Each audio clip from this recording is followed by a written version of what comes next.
You know what they say about family: you can choose your friends, but you can't choose your relatives. But sometimes, just sometimes, you can choose exactly when to show them who you really are. If you want to hear more stories about family dynamics, hidden success, and perfect timing, hit that subscribe button. Trust me, you're going to want to see how this family gathering ends. Welcome to the Morrison family's annual Investment Summit.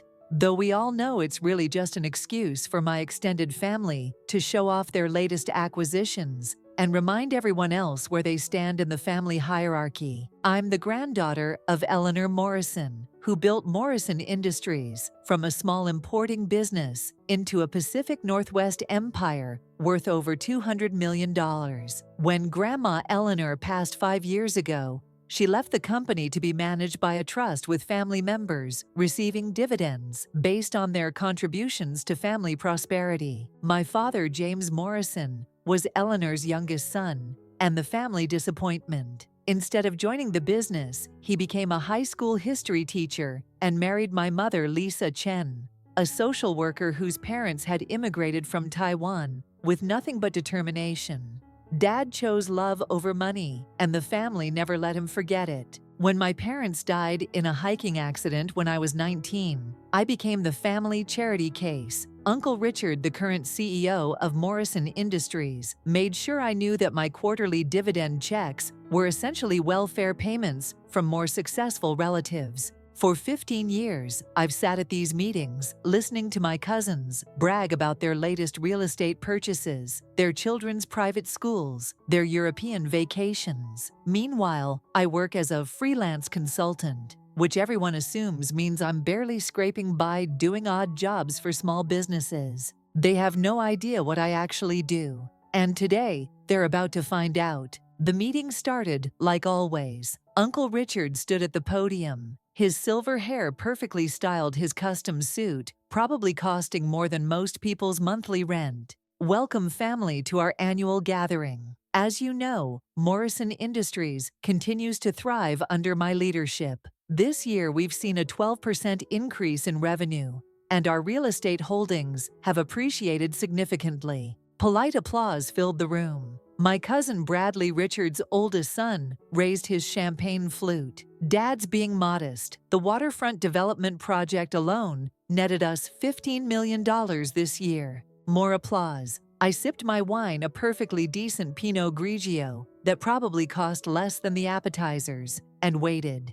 Now, Uncle Richard continued. Let's go around the room and hear updates from our family members. As always, we'll start with our most successful contributors and work our way down. Work our way down. To me, of course. The family failure sitting in her discount store blazer. My cousin Victoria went first. 38 years old, married to a tech executive, living in a $3 million house in Bellevue. Marcus and I just closed on a vacation home in Whistler. She announced her diamond tennis bracelet, catching the light. 6 bedrooms, ski-in, ski-out access. We're planning to host the family Christmas gathering there this year.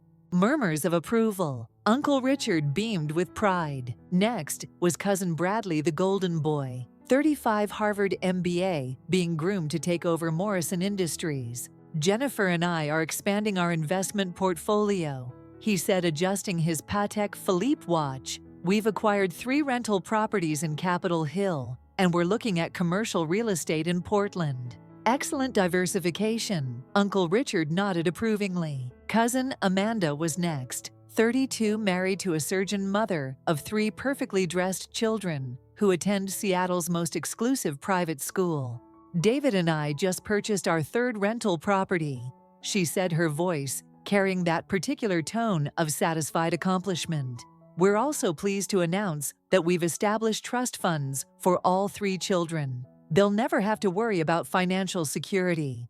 The implication was clear, unlike some people in the family. Then came my cousin Derek, the family's creative member who runs a boutique marketing agency. Business is booming, he announced. We just signed a contract with that new luxury hotel chain. The retainer alone is more than most people make in a year. He looked directly at me when he said it. Finally, it was my turn. The room grew quiet, not the respectful quiet that had greeted the others, but the uncomfortable quiet that precedes an embarrassing moment. "Olivia," Uncle Richard said, his voice carrying a mixture of obligation and pity. "Would you like to share any updates with the family?" I stood up slowly, smoothing my target blazer. Every eye in the room was on me, and I could practically hear their thoughts. Poor Olivia, still struggling, still the family charity case. "Actually," I said, reaching for the leather portfolio I'd placed beside my chair, "I do have a few things to share." What my family didn't know, what nobody knew except my accountant and my lawyer, was that I'd been building something for the past 15 years. Something that started with the $50,000 inheritance Grandma Eleanor left me and grew into an empire they couldn't imagine. You see, while my cousins were buying luxury cars and designer handbags, I was buying something else: information. It started in college, when I changed my major from English literature to computer science, then added a minor in data analytics. While my family assumed I was wasting time with useless technical skills, I was learning to see patterns in data that others missed. After graduation, I didn't look for a traditional job. Instead, I started a consulting company called Pacific Data Solutions. But I wasn't consulting on marketing strategies or business development like my family assumed. I was consulting on something much more valuable: predictive analytics for real estate investment. I developed algorithms that could identify undervalued properties before they hit the mainstream market. I analyzed demographic trends, zoning changes, infrastructure development, and economic indicators to predict which neighborhoods would gentrify, which commercial districts would boom, and which properties would appreciate fastest. My first client was a small investment firm in Portland. They paid me $25,000 to analyze the real estate potential of a rundown neighborhood near the waterfront. My analysis predicted a 300% appreciation over 5 years. They bought 6 properties based on my recommendations. 4 years later, those properties were worth $2.8 million. Word spread quietly through the investment community. I wasn't advertising my services. I was building a reputation among people who understood the value of information. Hedge funds, private equity firms, family offices, all paying premium rates for insights that could generate millions in returns. By my 30th birthday, I was earning $2 million annually from consulting fees alone. But I wasn't spending it on cars or clothes or vacations. I was investing every penny according to my own algorithms, building a real estate portfolio that spanned 3 states and included everything from residential developments to commercial properties to industrial warehouses. And I was doing it all through a complex network of LLCs and holding companies that kept my name completely hidden from public records. I opened my leather portfolio and pulled out a single sheet of paper. The room was dead silent. I wanted to share some news with the family. I said, my voice steady and clear. Last month, I completed the acquisition of Cascade Commercial Properties. My cousin Bradley frowned. I'm not familiar with that company. You should be, I said, smiling. They own the building that houses Morrison Industries headquarters, along with the parking garage, the retail spaces on the ground floor, and the luxury condos on floors 20 through 30. Uncle Richard's face went pale. What are you talking about? I pulled out another document. I'm talking about the fact that Morrison Industries has been paying rent to me for the past 6 months. Through Cascade Commercial Properties, which is owned by Chen Morrison Holdings, which is owned by Pacific Northwest Investment Group, which is owned by me. The silence in the room was deafening. That's impossible, Victoria said, her voice shaking slightly. You're a freelance consultant. You drive a Honda Civic. I drive a Honda Civic because it's reliable and efficient, I said calmly. Just like my investment strategy. Would you like to see my portfolio? I pulled out a thick folder and began laying documents on the table. Property deeds, financial statements, asset valuations, all bearing the logos of companies nobody in my family had ever heard of, but that I'd been building for over a decade. Pacific Data Solutions has generated $47 million in consulting revenue over the past 15 years," I said, placing the first document on the table. Chen Morrison Holdings owns 37 properties across Washington, Oregon, and California, currently valued at $89 million. More documents, more shocked faces. Northwest Industrial Partners owns 4 warehouses and 2 office complexes, valued at $34 million. Cascade Residential Group owns 18 apartment buildings and 43 single-family rental properties, valued at $67 million. Bradley was staring at the papers like they were written in a foreign language. "This can't be real." Pacific Northwest Investment Group, I continued, serves as the parent company for all my holdings. Current net worth, $187 million. Amanda's champagne flute slipped from her hand and shattered on the marble floor. "But the most interesting acquisition," I said, pulling out one final document, "happened just last week." I placed the final contract on the table. It was thick, official, and bore the seal of Morrison Industries law firm. "Ladies and gentlemen, I'd like to introduce you to the new majority shareholder of Morrison Industries." Uncle Richard shot to his feet. "That's impossible. The shares are held in trust."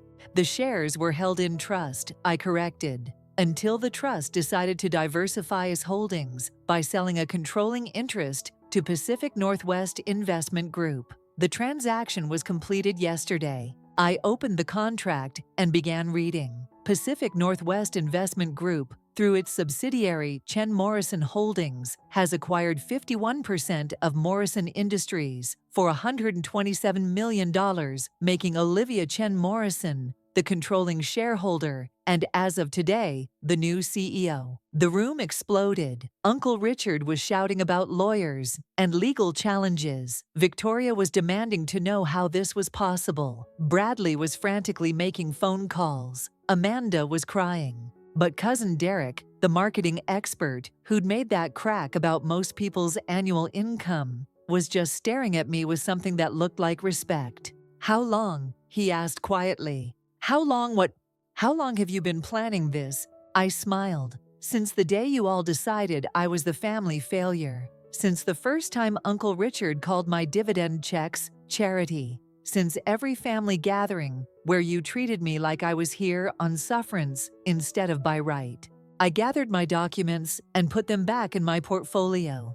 The truth is, I could have bought Morrison Industries 5 years ago, but I wanted to wait for the right moment. I wanted to wait until you all felt so secure in your superiority that the fall would really mean something. Uncle Richard's face was red with rage. "You can't do this. I built this company." "You manage this company," I corrected.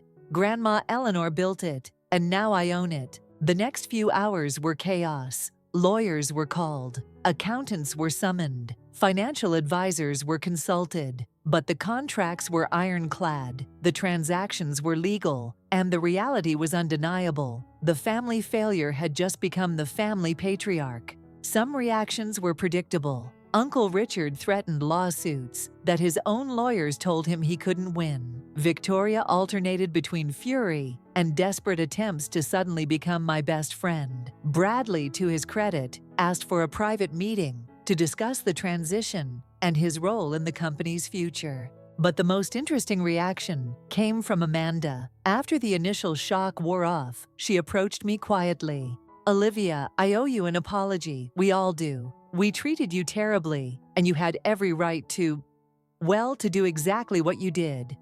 "Thank you for saying that. Can I ask you something? Why didn't you ever tell us? Why let us think you were struggling?" I thought about that question for a long moment, because I wanted to see who you really were. I wanted to know how you'd treat someone you thought was beneath you. And now I know. Amanda nodded slowly. "And now you know which relationships are worth salvaging." "Exactly." Derek approached next. "Olivia, I feel like an ass. That comment about annual income. Jesus, I'm sorry." "Derek, you've always been the most honest person in this family. Even when you were being cruel, you were being genuinely cruel, not fake polite cruel. I can work with honest." He laughed despite himself. "So what happens now? Now we see who wants to be part of building something together and who just wants to protect what they think they deserve." The following Monday, I walked into Morrison Industries headquarters. My headquarters now wearing the same Target blazer I'd worn to the family meeting. The symbolism wasn't lost on anyone. My first act as CEO was to call an all-hands meeting. The employees were nervous. Hostile takeovers usually mean layoffs and restructuring. Instead, I announced the largest profit-sharing program in the company's history. Morrison Industries has been successful because of the people who work here, I told the assembled staff. My grandmother built this company on the principle that everyone who contributes to success should share in the rewards. We're going back to those principles. I also announced that Morrison Industries would be expanding into affordable housing development, using the same predictive analytics that had built my fortune to identify opportunities for sustainable, profitable housing that working families could actually afford. The financial press called it brilliant corporate social responsibility. I called it good business. There's a massive market for quality, affordable housing, and everyone else was ignoring it because they were focused on luxury developments with higher margins but smaller markets. Within 6 months, Morrison Industries' stock price had increased 34%. The affordable housing division was booked solid for the next 2 years, and the company culture had shifted from top-down hierarchy to collaborative innovation. Uncle Richard, meanwhile, had taken early retirement and moved to Arizona. He sent me a letter 3 months later, not an apology, but an acknowledgement that I'd exceeded expectations. It was the closest thing to praise I'd ever received from him. The most surprising change was in my relationship with Bradley. I'd expected him to be the most resentful. After all, he'd been groomed to inherit the CEO position. Instead, he became my most valuable ally. Olivia, he said during our first one-on-one meeting, I spent 15 years learning to run a company the way my father ran it. But you've shown me that there are better ways to build wealth and create value. I want to learn from you. I made him Chief Operating Officer and sent him to MIT for an executive program in data analytics and sustainable development. He came back 6 months later with ideas that revolutionized our approach to commercial real estate. Victoria remained distant but polite. She clearly resented the shift in family dynamics, but she also recognized that alienating the new family patriarch would be financially foolish. We maintained a cordial relationship at family gatherings, and she stopped making snide comments about my Honda Civic. Amanda surprised me by asking for a job. I have an MBA I've never used, she said. I've been a stay-at-home mom for 8 years, but I want to contribute to something meaningful.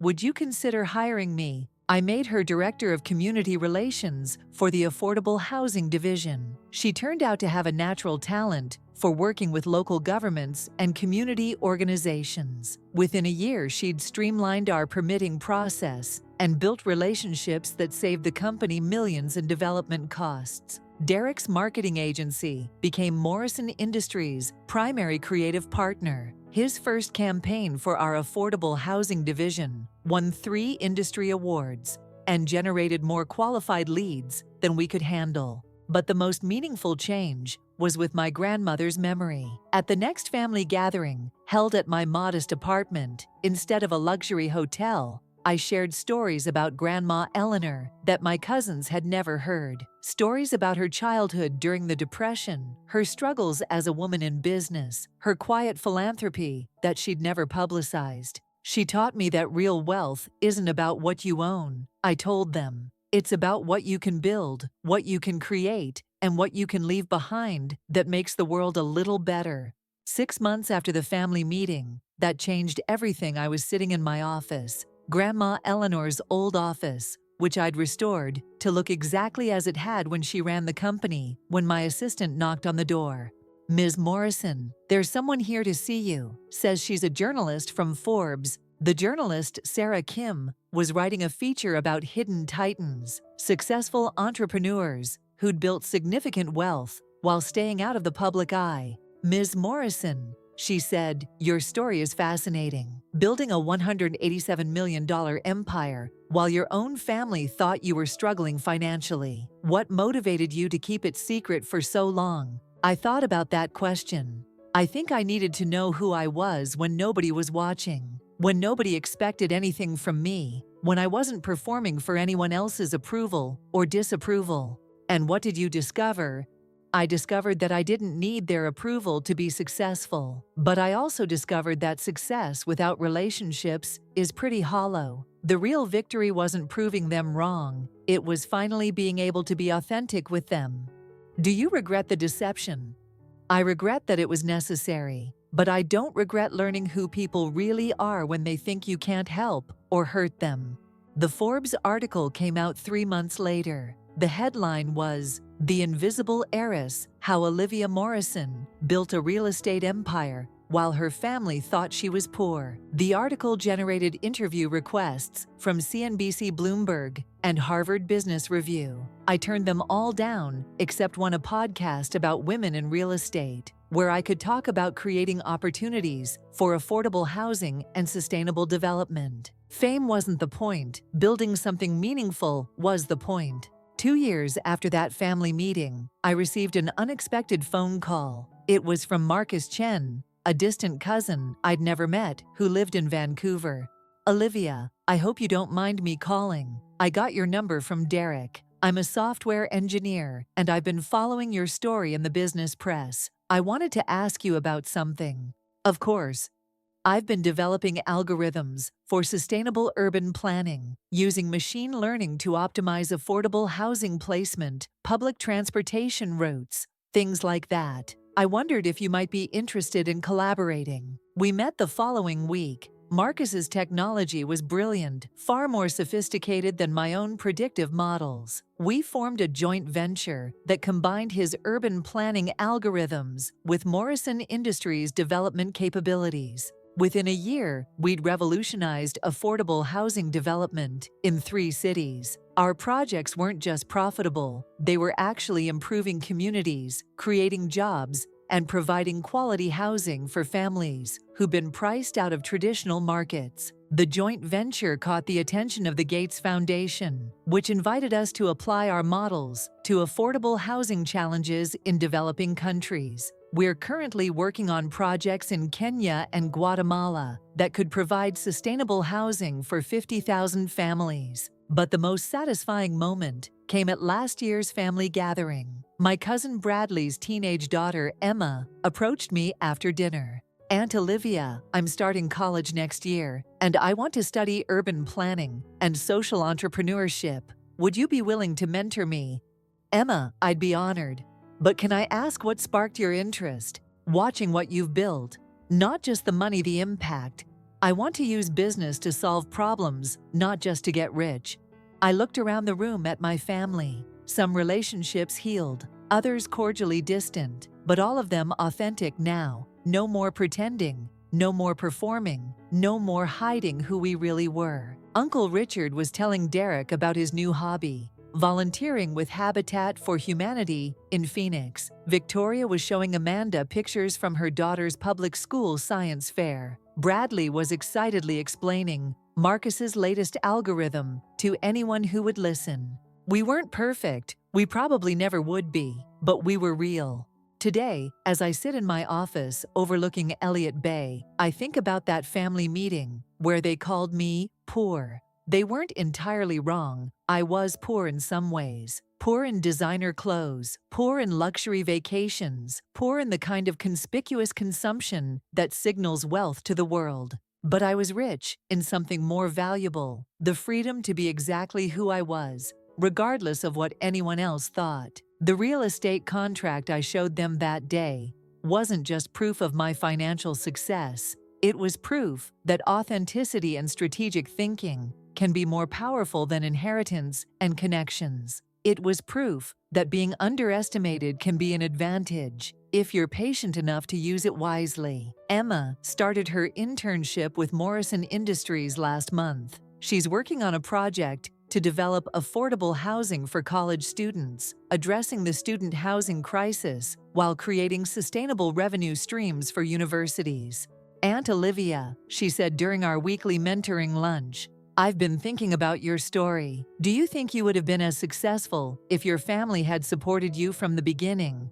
That's a great question, Emma. I think I might have been successful in a different way, but I don't think I would have been as innovative, as determined, or as focused on creating real value instead of just accumulating wealth. So being underestimated was actually an advantage. Being underestimated gave me the freedom to experiment, to fail to learn, and to build something authentic without the pressure of living up to anyone else's expectations. That freedom was worth more than any inheritance. Emma nodded thoughtfully. I want to remember that when I start my own company someday. Just remember, sweetheart, the goal isn't to prove anyone wrong. The goal is to build something meaningful. The proving happens automatically when you focus on the building. As I write this, Morrison Industries just announced our largest affordable housing project, yet a 500-unit development in Portland that will provide quality housing for working families while generating sustainable returns for investors. The project uses Marcus's latest algorithms and incorporates community input from Amanda's outreach programs. The financial press is calling it the future of socially responsible real estate development. I call it what Grandma Eleanor would have called it good business that happens to do good.